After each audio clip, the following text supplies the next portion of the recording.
السلام علیکم دوستو، میں ہوں محمد بلال، آپ کو اپنے چینل آسان علم پر خوش آمدید۔ آج اس ویڈیو میں ہم آپ کو بتائیں گے جنگ بدر کے اہم واقعات۔ ناظرین، اگر آپ ہمارے چینل پر نئے ہیں تو چینل کو سبسکرائب اور ویڈیو کو لائک ضرور کریں۔ شروع کرتے ہیں آج کی ویڈیو۔ کفار مکہ کے ظلم و ستم سے تنگ آ کر آپ صلی اللہ علیہ وسلم اور آپ صلی اللہ علیہ وسلم کے ساتھی مدینہ آباد ہو چکے تھے۔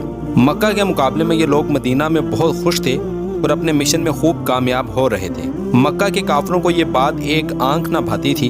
وہ حضور صلی اللہ علیہ وسلم اور ان کے مشن کو ہمیشہ کے لیے ختم کرنے پر تلے بیٹھے تھے۔ انہوں نے ہجرت کے فوراً بعد مدینہ پر چڑھائی کی تیاریاں شروع کر دیں۔ وہ مدینہ کے مکار یہودیوں اور منافقوں سے بھی ساز باز رکھے ہوئے تھے۔ ان کے چھوٹے چھوٹے دستے مدینہ کے نواحی علاقوں کی گشت کرتے اور لوٹ مار کر کے بھاگ جاتے۔ کئی بار وہ چراگاہوں سے مسلمانوں کے مویشی بھی ہانک کر لے جاتے تھے۔ فوجی لشکر کشی کے لیے سب سے بڑا مسئلہ جنگی اخراجات ہوتے ہیں، اس لیے قریش نے اس کے لیے خصوصی منصوبہ بندی کی۔ انہوں نے ابو سفیان کی زیر سرکردگی تجارت کے لیے ایک بہت بڑا قافلہ شام روانہ کر دیا۔ اس قافلہ کے لیے مکہ کی تقریباً ساری آبادی نے حسب توفیق سامان تجارت فراہم کیا تھا تاکہ زیادہ سے زیادہ منافع کمایا جا سکے اور اس ساری رقم کو مدینہ کے مسلمانوں کے خلاف فوجی کارروائی کے لیے استعمال کیا جا سکے۔ مسلمانوں کو کفار کی سازشوں اور جنگی تیاریوں کی اطلاعات برابر ملتی رہتی تھیں۔ مدینہ کے دفاع کے بارے میں حضور صلی اللہ علیہ وسلم صحابہ کرام سے صلاح مشورہ کرتے رہتے تھے۔ جب یہ اطلاع موصول ہوئی کہ کفار مکہ ایک بڑا لشکر لے کر مدینہ روانہ ہو چکے ہیں تو فیصلہ ہوا کہ ایک طرف تو شام سے لوٹنے والے کفار کے قافلے کو قابو کر لیا جائے اور دوسری طرف مکہ سے حملہ آور ہونے والے لشکر کفار سے شہر سے باہر نکل کر بدر کے مقام پر ڈٹ کر مقابلہ کیا جائے۔ چنانچہ آپ صلی اللہ علیہ وسلم نے مسلمانوں کی ایک مختصر سی فوج تیار کی اور یہ لوگ 13 رمضان 2 ہجری کو بدر کی جانب روانہ ہوئے۔ فوج کی کل تعداد 313 تھی۔ مسلمانوں کے جوش جہاد کا یہ عالم تھا کہ بعض کم عمر بچے بھی فوج میں شامل ہونے کے لیے سخت اصرار کرتے تھے۔ مکہ سے کفار بڑی شان و شوکت اور ساز و سامان کے ساتھ نکلے تھے۔ ان کا ظاہری محرک اپنے تجارتی قافلے کو بچانا تھا۔ کفار کی فوج 1000 سے زائد تھی، جن میں 100 سواروں کا ایک رسالہ بھی شامل تھا۔ عتبہ جو اس وقت قریش کا سب سے معزز سردار تھا، ان کی فوج کا سپہ سالار تھا اور اس میں ابو جہل اور باقی تمام بڑے بڑے سردار بڑے تمتراک سے شامل تھے۔ یہ لشکر رنگ رلیاں مناتا، شراب اور عورتوں سے جی بہلاتا اور لغو موسیقی کی تھاپ پر اچھلتا کودتا چلتا آ رہا تھا۔ ادھر شام سے لوٹتے ہوئے قافلہ کو جب پتہ چلا کہ مدینہ سے گزرنے والی تجارتی شاہراہ میں خطرہ ہے تو سردار قافلہ ابو سفیان نے فوراً اپنا راستہ بدل لیا۔ یوں یہ لوگ لمبے مگر محفوظ ساحلی راستے کی طرف مڑ گئے۔ اس طرح قافلہ مسلمانوں کی زد سے بچ نکلنے میں کامیاب ہو گیا۔ کفار کے لشکر کو بدر کے مقام پر پہنچ کر جب معلوم ہوا کہ ان کا قافلہ راستہ بدل کر مسلمانوں کے ہاتھوں سے نکل چکا ہے تو ان کے کچھ رہنماؤں نے مشورہ دیا کہ اب چونکہ مسلمانوں پر لشکر کشی کا کوئی جواز نہیں رہا، اس لیے معاملہ ختم کر کے مکہ لوٹا جائے۔ مگر ابو جہل اور اس کے تند و تیز حمایتیوں کے اصرار پر بدلے ہوئے حالات کے باوجود جنگ لڑنے کا فیصلہ بحال رکھا گیا۔ جنگ بدر میں کو ساری منصوبہ بندی تمام تر حضور صلی اللہ علیہ وسلم ہی نے کی، تاہم وہ اپنے ساتھیوں سے اہم امور پر صلاح مشورہ ضرور فرماتے رہے۔ حضور صلی اللہ علیہ وسلم کی سرپرستی میں ساری تیاریاں مکمل کر کے اس رات مسلمانوں نے مطمئن ہو کر خوب اچھی طرح آرام کیا، مگر خود حضور صلی اللہ علیہ وسلم رات بھر پھر عبادت اور دعا میں مصروف رہے۔ صبح ہوئی تو آپ صلی اللہ علیہ وسلم نے مسلمانوں کو نماز کے لیے جمع کیا۔ نماز کے بعد آپ صلی اللہ علیہ وسلم نے جہاد پر وعظ بھی فرمایا۔ اس فریضہ سے فارغ ہو کر آپ صلی اللہ علیہ وسلم نے ایک تیر اٹھایا اور صف آرائی کے لیے زمین پر مختلف لکیریں ڈالی۔ لڑائی میں شور و غوغا عام معمول ہوتا ہے، مگر آپ صلی اللہ علیہ وسلم نے سب کو ہدایت کر دی کہ اپنے اپنے فرائض اطمینان اور خوشی سے ادا کریں۔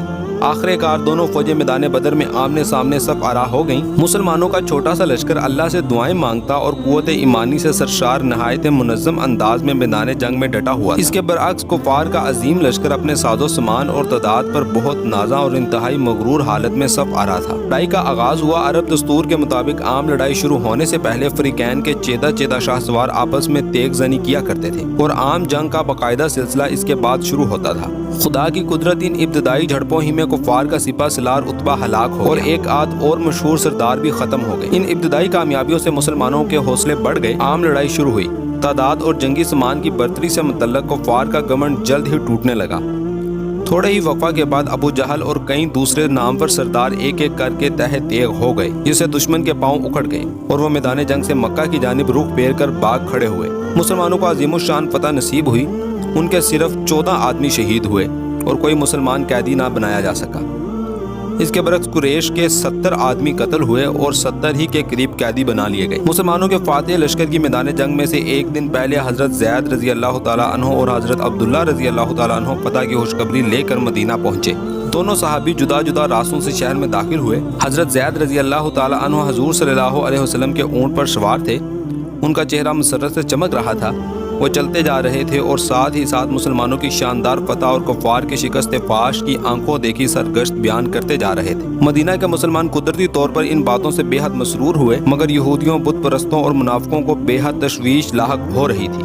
یہودیوں کے ایک سردار نے جب مارکہ بدر میں کفار کی پٹائی کا حال سنا تو بڑے کربناک انداز میں چلا اٹھا، عرب کے اصل فرما رواؤں اور حرم کے پاسبانوں کے مارے جانے کے بعد موت زندگی سے بہتر ہے۔ مکار دشمنوں نے مسلمانوں کی خوشیوں کو غم میں تبدیل کرنے کے لیے ایک عیار منصوبہ بنایا۔ انہوں نے اچانک یہ افواہ اڑا دی کہ دراصل حضور صلی اللہ علیہ وسلم ہلاک ہو گئے ہیں اور مسلمانوں کو شکست فاش ہوئی ہے۔ اپنی بے پر کی ہوائی کو وزن دینے کے لیے انہوں نے جو دلائل پیش کیے ان میں ایک یہ بھی تھا کہ حضرت زید رضی اللہ تعالیٰ عنہ جس اونٹ پر سوار ہو کر لوٹے ہیں وہ حضور صلی اللہ علیہ وسلم کی ذاتی سواری ہے۔ اگر آپ صلی اللہ علیہ وسلم زندہ اور فاتح ہوتے تو اپنے اونٹ کو کسی اور کے حوالے کرنے کی بجائے اس پر خود سوار ہو کر فاتحانہ شان سے مدینہ میں داخل ہوتے۔ افواہ باز یہ بھی کہتے تھے کہ مسلمانوں کی شکست اور حضور صلی اللہ علیہ وسلم کی ہلاکت کے صدمے سے زید اپنے حواس کھو بیٹھے ہیں اور فرضی فتح کی بہکی باتیں کیے جا رہے ہیں۔ اس افواہ سے مدینہ کے مسلمان بہت پریشان ہوئے، وہ بہت رنجیدہ، ہر طرف اضطراب اور افسردگی کی تاریکی چھا گئی۔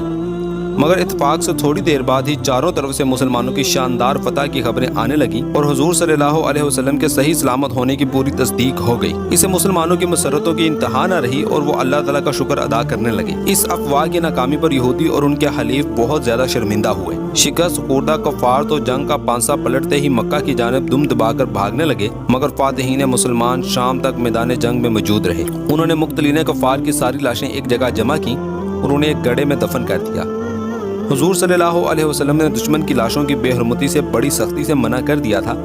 آپ صلی اللہ علیہ وسلم فرمایا کرتے تھے کہ اسلام سے پہلے دنیا میں جتنی فوجیں اور سلطنتیں موجود تھیں وہ سب مقتلین اور جنگی قیدیوں کے ساتھ انتہائی شرمناک اور وحشیانہ سلوک کیا کرتی تھیں، جنہیں سن کر انسان کے رونگٹے کھڑے ہو جاتے ہیں، مگر جنگی قیدیوں سے مسلمان جس حسن سلوک سے پیش آئے ان کی نظیر نہیں ملتی۔ حضور صلی اللہ علیہ وسلم نے 2-2 4-4 کی تعداد میں قیدی صحابہ رضی اللہ تعالیٰ عنہ کی تحویل میں دے دیے اور انہیں ہدایت کی کہ انہیں آرام اور احترام سے رکھا جائے۔ چنانچہ صحابہ خود تو روکی سوکی کھا کر گزارا کر لیتے مگر قیدیوں کو بہت اچھی طرح کھلاتے تھے۔ قیدیوں میں ایک شخص سہیل بن عمرو بھی تھا، وہ شعلہ بیان مقرر تھا۔ جنگ سے پہلے وہ مکہ میں عام جلسوں میں حضور صلی اللہ علیہ وسلم کے خلاف اشتعال انگیز تقریریں کیا کرتا تھا۔ حضرت عمر رضی اللہ تعالیٰ عنہ نے آپ صلی اللہ علیہ وسلم سے عرض کیا، یا رسول اللہ، اس کے نیچے کے 2 دانت اکھاڑ دیں تاکہ یہ پھر اچھی طرح بات نہ کر سکے۔ آپ صلی اللہ علیہ وسلم نے اس تجویز کو مسترد کرتے ہوئے فرمایا، اگر میں اس کے عذاب بگاڑوں گا تو گو میں نبی ہوں، خدا اس کی پاداش میں میرے عذاب ہی بگاڑ دے گا۔ بعد میں جنگی قیدیوں کا فدیہ 4000 درہم فی کس مقرر ہوا۔ امیر قیدیوں سے زیادہ رقم وصول کی گئی، لیکن جو قیدی مفلسی کی وجہ سے فدیہ ادا کرنے کے قابل نہ تھے انہیں بلا معاوضہ ہی رہا کر دیا گیا۔ پڑھے لکھے قیدیوں کو حکم ہوا کہ اگر وہ 10 مسلمان بچوں کو لکھنا پڑھنا سکھا دیں تو انہیں بھی رہا کر دیا جائے گا۔ جنگ بدر میں کافی مال غنیمت بھی مسلمانوں کے ہاتھ آیا۔ حضور صلی اللہ علیہ وسلم نے سارا مال ایک جگہ جمع کرنے کا حکم دیا، پھر اس میں سے 5واں حصہ ریاست مدینہ کے فلاحی کاموں کے لیے نکال لیا گیا۔ باقی مال غنیمت مسلمانوں میں تقسیم کر دیا گیا۔ شہداء کا حصہ ان کے وارثوں کے حوالے کر دیا گیا۔ بدر میں ہزیمت کی غیر متوقع خبر مکہ پہنچی تو گھر گھر صف ماتم بچھ گئی، لیکن غیرت کی وجہ سے کفار نے اعلان کر دیا کہ کوئی شخص رونے دھونے یا نوحہ نہ کرنے پائے۔ جنگ بدر میں ایک مکی سردار اسود کے 3 جوان سال بیٹے مارے گئے تھے۔ شدت غم سے اس کی بینائی بھی زائل ہو گئی۔ اس کا دل رونے کو بہت ترستا تھا مگر وہ مجبور تھا۔ ایک رات اسے اپنے مکان کے باہر کسی کے رونے کی آواز سنائی دی۔ اسود سمجھا شاید مقتلین بدر پر رونے دھونے اور نوحہ کرنے کی اجازت مل گئی ہے۔ اس نے اپنے خادم سے کہا، جاؤ دیکھو باہر کون رو رہا ہے، کیا یہ قریش کے مقتولوں کا نوحہ ہے؟